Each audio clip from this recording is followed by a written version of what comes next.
coba akan masuk ke lanjutannya, materi ke-14 sekaligus kita bahas insya Allah tentang sholat istisqa. Ya. Kalau tadi gerhana, ini sholat istisqa. Istisqa adalah minta hujan ya. Di poin A-nya, hukum sholat istisqa. Sholat istisqa termasuk sholat sunnah yang dianjurkan sekali. Di mana Rasulullah SAW pun telah melaksanakannya dan beliau juga memberitahukannya kepada orang-orang serta ikut pergi ke tempat pelaksanaan sholat istisqa. Diceritakan dari Abdullah bin Zaid radhiyallahu anhu, beliau berkata, kharajan Nabi sallallahu alaihi wasallam yastasqi, fatawajjaha ila al-qiblati wa hawwala rida'ah, thumma shalla raka'ataini jahara fihima bil qira'ah.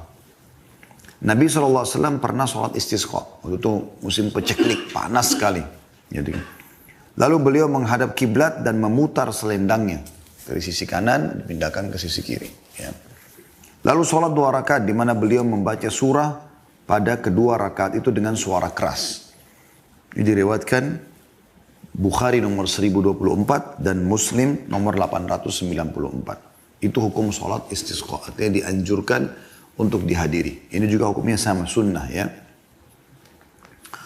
Poin B, pengertian istisqa sendiri. Istisqa artinya minta turun hujan dari Allah Azza wa Jalla untuk sejumlah negeri atau hamba-hambanya melalui sholat, berdoa dan beristighfar ketika terjadi kemarau. Ini disebutkan ada footnote nomor 924 bagi yang pegang bukunya di bawah. Penyebab kemarau dan sedikitnya hujan turun adalah dosa dan banyak melakukan kemaksiatan. Sebagaimana ditegaskan dalam sabda Nabi SAW, lam yanqus qaumul mikyala wal mizana illa ukhidu bisinina wa shiddatil ma'una wa jawris sultani alaihim wa lam yamna'u zakata amwalihim illa muni'ul matara minas sama' walaulal bahaimu lam yumtaru. Tidaklah satu kaum mengurangi timbangan serta takaran, curang dalam transaksi. Melainkan pasti mereka akan ditimpa kemarau panjang. Nah, jadi itu sebabnya kita sudah tahu. Sebagai seorang muslim dapat bocorannya. Kapan kemarau panjang berarti ada masalah. Kecurangan dalam transaksi jual beli. Kehidupan yang sulit. Dan perhatikan kalimat ini, penguasa yang zalim. Yang lali. Ya. Itu berarti ada masalah di sini. Transaksi-transaksi ribawi. Transaksi yang haram ya. Dan tidaklah mereka menolak membayar zakat harta mereka kecuali mereka akan terhalang mendapatkan hujan dari langit. Jika saja bukan karena binatang-binatang, niscaya mereka tidak akan diberi hujan. Diriwayatkan Ibnu Majah nomor 4019. Ya. Itu pengertian istisqa. Sekarang kita masuk poin C, waktu pelaksanaan sholat istisqa. Waktu pelaksanaan sholat istisqa sama seperti sholat hari raya. Di awal terbit matahari ya. Berdasarkan keterangan dituturkan oleh Ummul Mukminin Aisyah radhiyallahu anha, kharaja Rasulullah SAW hina bada'a hajibus syams. Rasulullah SAW pernah menunaikan sholat istisqa ketika tampak penghalang matahari. Ya. Atau berupa bulatannya. Hadis ini diriwayatkan oleh Abu Dawud nomor 1173. Itu matahari sudah terlihat. Anda tahu bagaimana sholat id?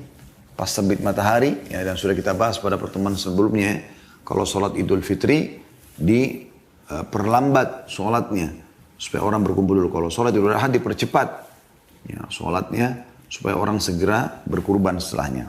Nah, sholat istisqa juga dianjurkan di pagi hari itu dikerjakan. Poin selanjutnya di poin D-nya adalah hal-hal yang disunnahkan sebelum sholat istisqa. Disunnahkan bagi imam untuk mengumumkan pelaksanaan sholat istisqa beberapa hari sebelumnya. Menghimbau orang-orang supaya bertaubat dari kemaksiatan dan menjauhkan diri dari kezaliman. Juga menganjurkan mereka supaya berpuasa, bersedekah dan meninggalkan permusuhan. Karena kemaksiatan itu penyebab kemarau. Sebagaimana ketaatan menjadi penyebab kebaikan dan keberkahan. Jadi kita lihat sama ya. Apa yang kita bahas tadi sebelumnya, sholat gerhana itu karena kemaksiatan. Juga sama dengan kemarau yang panjang. Makanya kita disuruh malah istighfar, sholat dan seterusnya. Poin E-nya tentang tata cara sholat istisqa. Imam dan orang-orang pergi ke tempat sholat, lalu imam sholat bersama mereka 2 rakaat. Jika imam berkenan, maka ia dapat membaca 7 kali takbir pada rakaat pertama dan 5 kali pada rakaat kedua. Seperti pada sholat hari raya. Pada rakaat pertama, imam membaca surah Al-A'la. Setelah Al-Fatihah baca surah Al-A'la dengan suara keras, dan pada rakaat kedua setelah Al-Fatihah membaca surah Al-Ghashiyah. Setelah selesai sholat, hendaklah imam menghadap ke arah jamaah dan berkhutbah di hadapan mereka dengan menghimbau mereka supaya memperbanyak istighfar. Lalu imam berdoa yang diamini oleh jamaah. Lalu imam menghadap kiblat serta mengubah posisi selendangnya, sehingga bagian sebelah kanan berpindah ke bagian sebelah kiri. Serta bagian sebelah kiri dipindahkan ke bagian sebelah kanan. Lalu orang-orang pun harus mengubah posisi selendang mereka sebagaimana dilakukan imam. Selanjutnya mereka berdoa sesaat lalu bubar.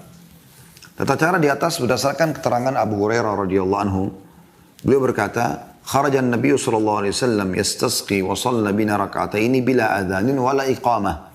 Thumma khatabana wa da'a Allah wa hawwala wajhahu nahwa al-qiblati rafi'an yadayhi thumma qallaba rida'ahu faja'ala al-aymana 'ala al-aysar wal aysara 'ala al-ayman." Nabi SAW pergi menunaikan salat istisqa, minta turun hujan ya, di zaman beliau SAW, dan beliau salat bersama kami sebanyak 2 rakaat tanpa azan dan iqamah. Kemudian beliau berkhutbah di hadapan kami dan berdoa kepada Allah Subhanahu wa taala. Setelah itu beliau menghadapkan mukanya ke arah kiblat sambil mengangkat kedua tangannya. Kemudian mengubah posisi selendangnya sehingga sebagian sebelah kanan berpindah ke sebagian sebelah kiri, serta bagian sebelah kiri berpindah ke sebelah kanan. Hadis ini riwayat Ahmad nomor 8128. Nah, ini tata caranya ya. Jadi orang kalau tidak punya selendang ya tidak masalah. Bisa bermakna selendang memang khusus ditaruh di pundak atau memang imamah yang lebih ya. Itu bisa juga, biasa ada kain lebih ditaruh, dililitkan ya, biasa ke sebelah kanan maka dipindahkan arahnya ke balik ke sebelah kiri. Seperti itu, di kanan ke kiri, kiri ke kanan, seperti itulah. Kemudian poin F-nya, dan ini penutupannya adalah tentang masalah macam-macam doa istisqa. Diriwayatkan bahwa ketika Rasulullah SAW berdoa dalam sholat istisqa, beliau membaca, Allahumma skina ghaithan, mugithan, mari'an, mari'an. Pertamanya pakai hamzah, mari'an. Yang kedua hamzah, ain, mari'an. Ghadakan, mujallalan, aman, tabakan, sahhan, daima. Allahumma asqina al-ghaitha wa la taj'alna minal qanitin. Allahumma bil ibadi wal biladi wal bahaimi wal khalqi minal la'wa'i wal jahdi wad danki ma la nashkuhu illa ilaik. Allahumma ambit lana az-zar'a wa adir lana al-dar'a wasqina min barakatis sama' wa ambit lana min barakatil ard. Allahumma rfa'anna al-juhd والجوع والعرى واكشف عنا من البلاء ما لا يكشفه غيرك. اللهم إنا نستغفرك إنك كنت غفارا فأرسل السماء علينا بدرارا. اللهم اسقي عبادك وبهائمك وانشر رحمتك وأحيي بلدك الميت. Ya Allah, berilah kami hujan yang menolong, yang berakibat baik dan menyuburkan tanaman, menyirami dengan lebat, rata, meluas, sekali hentakan, turun dari atas dan terus menerus. Ya. Maksudnya di sini adalah hujan yang tidak berbahaya, karena biasanya hujan kan penyebab banjir segala macam, badai ya. Ini memang hujan yang turun yang bermanfaat langsung. Ya Allah, berilah kami hujan dan janganlah Engkau jadikan kami termasuk orang-orang yang berputus asa dari rahmat-Mu. Ya Allah, turunkanlah hujan pada para hamba, negeri-negeri, ternak-ternak, dan seluruh makhluk yang membebaskan kami dari derita, kesulitan, dan juga kepapaan. Sehingga kami tidak mengeluhkannya kecuali kepadamu. Ya Allah, tumbuhkanlah bagi kami tanam-tanaman dan penuhkanlah puting-puting susu ternak kami, serta siramilah kami dari berkah-berkah langit. Tumbuhkanlah bagi kami dari berkah-berkah bumi. Ya Allah, hilangkanlah dari kami kesulitan, kelaparan dan ketidakadaan pakaian. Hilangkanlah dari kami bencana yang tidak dapat dihilangkan kecuali oleh-Mu. Ya Allah, sungguh kami memohon ampunan kepadamu. Sesungguhnya Engkau Maha Pengampun, maka turunkanlah hujan pada kami dengan deras. Ya Allah, siramilah para hamba-Mu dan ternak-ternak-Mu. Tebarkanlah rahmat-Mu dan hidupkanlah negeri-Mu yang telah mati. Ini diriwayatkan Ibnu Majah di nomor 1269 dan semua perawinya thiqat atau terpercaya. Dan lafaz ini juga Diriwayatkan oleh Abu Daud nomor 1169. Dan untuk bagi teman-teman yang belum menghafal doa karena dianggap cukup panjang, ini bisa setelah salam Anda pegang handphone sekarang sambil membaca ya sebagai imam doa ini. Ya, ini juga insya Allah bisa dilakukan biidznillah. Dalam riwayat lain disebutkan bahwa saat hujan turun Nabi SAW mengucapkan Allahumma suqya rahmatin wala suqya azabin wala bala'in wala hadamin wala gharakin Allahumma ala dhirabi wa manabi syajar Allahumma hawalaina wala alaina. Ya Allah, turunkanlah hujan yang penuh rahmat, bukan yang disertai azab, bukan pula bencana dan bukan pula yang membinasakan atau menenggelamkan.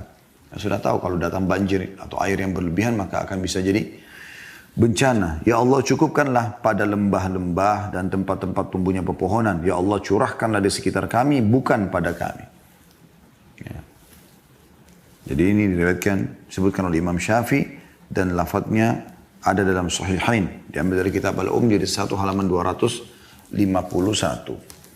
Jadi ini kita lihat teman-teman sekalian, kalau kita renungi makna daripada doa istisqa ini, itu luar biasa. Bagaimana kita betul-betul menghadirkan hati, pikiran kita, kalau kita fahami maknanya, untuk memohon kepada Sang Pencipta. Dan saat itu sudah manusia putus asa pasti. Mereka melakukan apa lagi? Tidak ada kecuali Sang Pencipta Allah Azza wa Jalla memang yang mau ya memberikan hujan. Yang lain tidak akan pernah. Tidak akan pernah ada yang bisa memberikan kecuali Allah Subhanahu wa Ta'ala. Allahu a'lam. Ini bahasan kita teman-teman sekalian. Pada kesempatan akan datang kita akan masuk insya Allah pasal ke-9 tentang masalah seputar jenazah, dan tentu ada juga sholat jenazah bahasanya. Tapi beliau lebih rincikan tentang masalah proses sebelum orang meninggal dunia, padahal sudah meninggal, sampai ke proses sholat dan